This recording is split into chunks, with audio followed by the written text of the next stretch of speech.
Turn to page 394. Werewolves? Which one of you can tell me the difference between an animagus and a werewolf?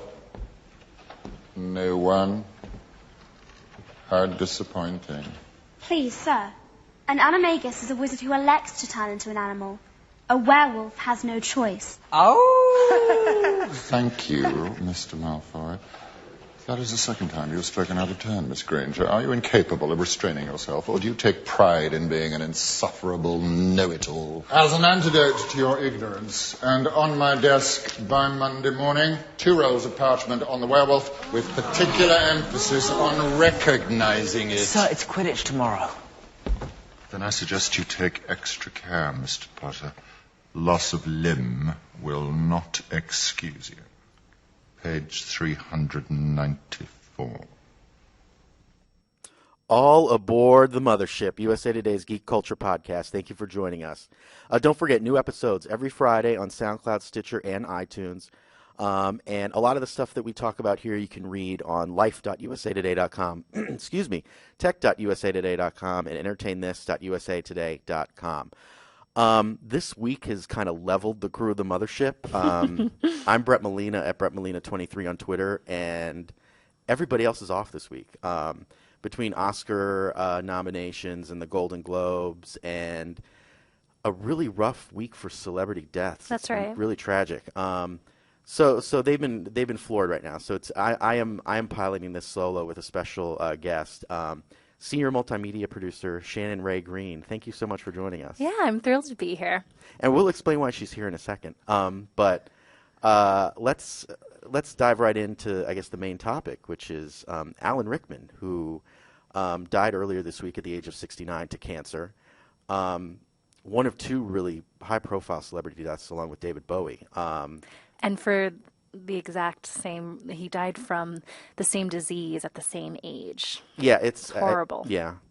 I mean, losing 2 talented people like that is... Yeah, 2 British stinks. talents. Yeah, it stinks. But for this week, we're going to talk about Alan Rickman because, he's a beloved actor, best known for his role in the Harry Potter series, which is why Shannon is on, because she is a huge Harry Potter fan.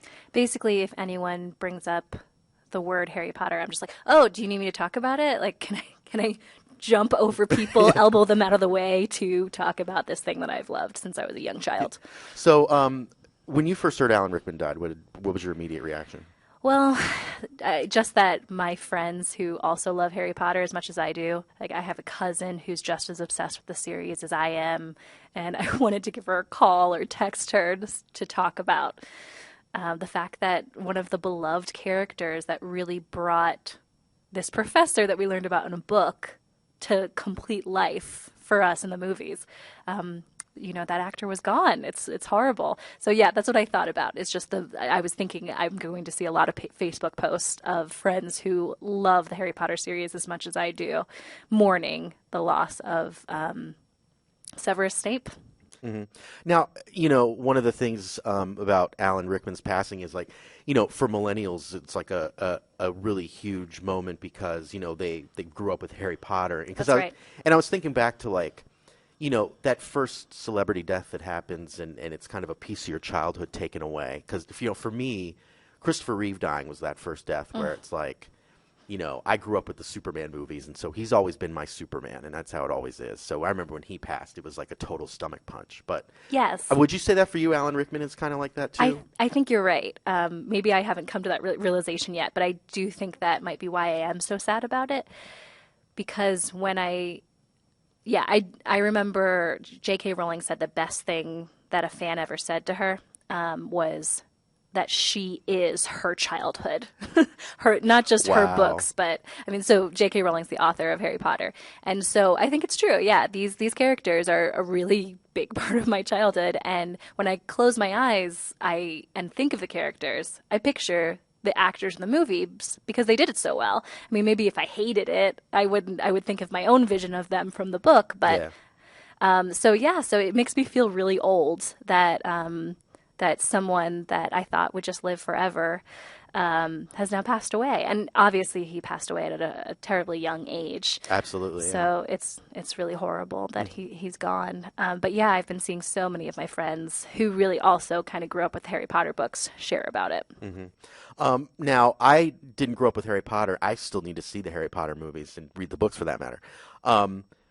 My big memory of Alan Rickman is from Die Hard, which was out in '88.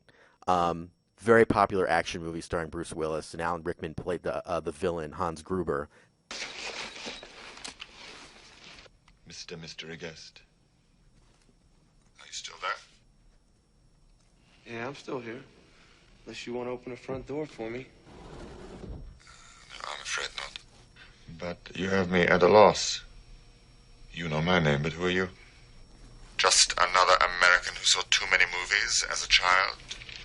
Another orphan of a bankrupt culture who thinks he's John Wayne, Rambo, Marshall Dillon? I was always kind of partial to Roy Rogers, actually. I really like those sequin shirts. Do you really think you have a chance against us, Mr. Cowboy?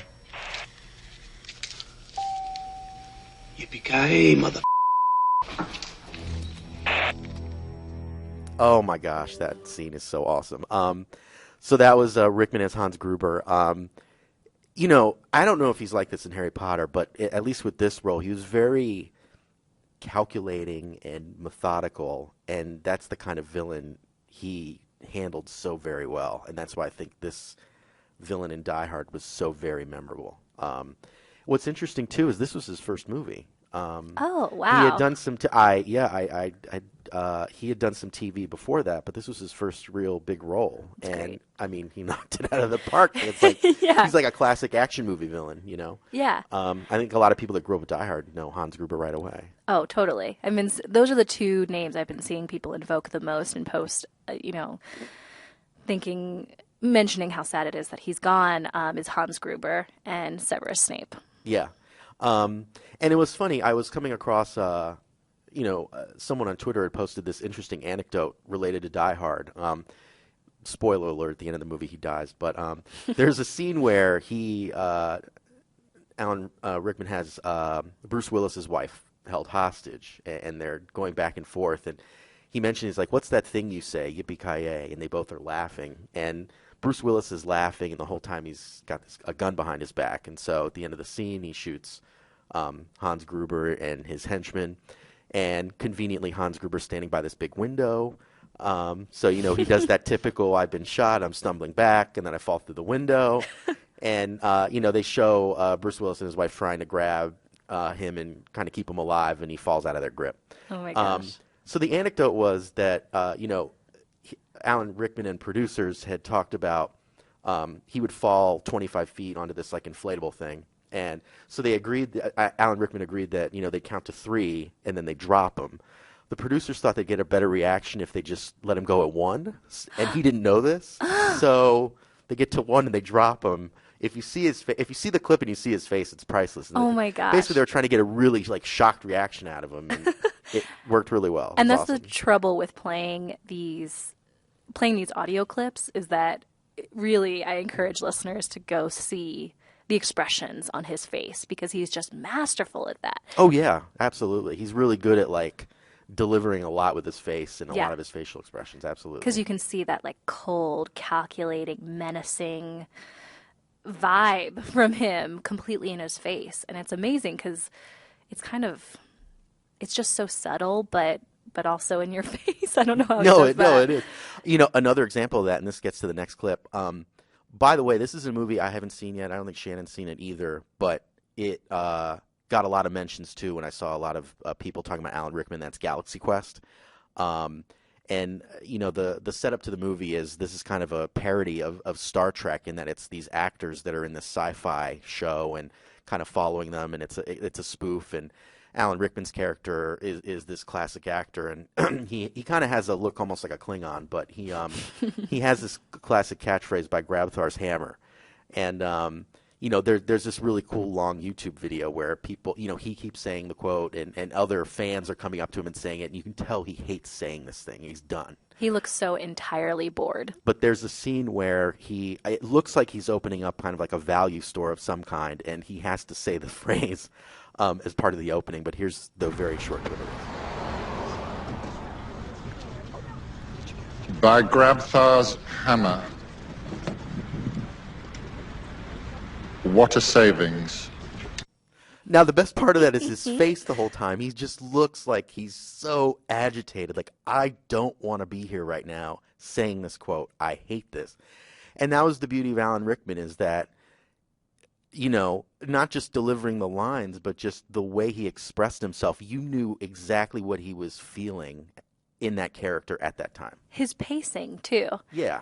That he takes so long to find out. And that is something about page 394, I think, too. That was the clip that we played at the beginning of the episode. Yeah, absolutely. That he just says, page 394. Like, I just thought, when I remember reading the scene, well, it wasn't a scene then, in the book, and I was just like, what actor could deliver this? Like, I remember that was something that I was just like, no one's really going to convince me that no one is going to do that well enough as I'd like to see it. And then here comes Alan Rickman doing it perfectly. He's just such a great villain. And I also wanted to share, because you started talking about things that were happening behind the scenes, a lot of the cast of Harry Potter that worked on 8 films with him has been coming out and sharing things. So something that people have been sharing around a lot is what Daniel Radcliffe had to say. And he mentioned that obviously Alan Rickman's one of the greatest actors he will ever work with in his career. But he also talked about him like offset. He said that he and other people who know Alan would all say, if you call Alan, it doesn't matter where in the world he is or how busy he is with what he's doing, he'll get back to you within a day. So that's wow. Just seems like a really nice guy. Yeah. He also said that he was really funny, and things became even funnier when he said them because he had that double baritone. Or no, he had that, he said, which he delivered in his unmistakable double bass. So it elevated it to an even funnier level. Absolutely, yeah. I mean, even by Grabthar's hammer, that just, it sounds incredible the way he delivers it. Yeah. He says it. And I had seen something recently. Somebody shared a clip that was about Alan Rickman saying that his voice actor was like criticizing his voice, which I think is just such a great part of his repertoire, what he can do. That voice, I think, is like a great thing for him. He's known for that. Emma Watson, who played Hermione Granger, said, "I'm very sad to hear about Alan today. I feel so lucky to have worked and spent time with such a special man and actor. I really will miss our conversations. R.I.P. We love you." I always love hearing those stories because it's always nice. We're so used to connecting to these people as actors and in movies, and it's so wonderful to hear people tell these personal stories and know that they were like really nice, wonderful people off screen too. Yeah. It's just really, that happened too with David Bowie. Like you didn't hear a bad word about him, and Alan Rickman was the same way. I mean, just universally loved. One thing that was a little interesting is that I guess Emma Watson shared a photo of Alan Rickman with a quote, "There's nothing wrong with a man being a feminist. I think it is to our mutual advantage." And she's gotten some feedback from people on the internet saying that she's taken a man's death and leveraging it as an advantage to talk about feminism. I think she's just trying to share a common opinion that they both had, and that, That's what I feel too. I don't know. We're thinking too much about this anyway. But we should probably stop there. Okay. Shannon, thanks so much for joining us. Thank you. Please come back. Next time we do something Harry Potter, you have to come back. Okay, I hope that there's another opportunity soon because I will talk anyone's ear off about it. Well, we have the Fantastic Beasts and Where to Find Them that comes out, so we'll talk about that. Oh, yes. Yeah, we'll keep that in mind. I can't wait for that. I think doesn't it come out next year? I want to say it's this year. I'm not sure.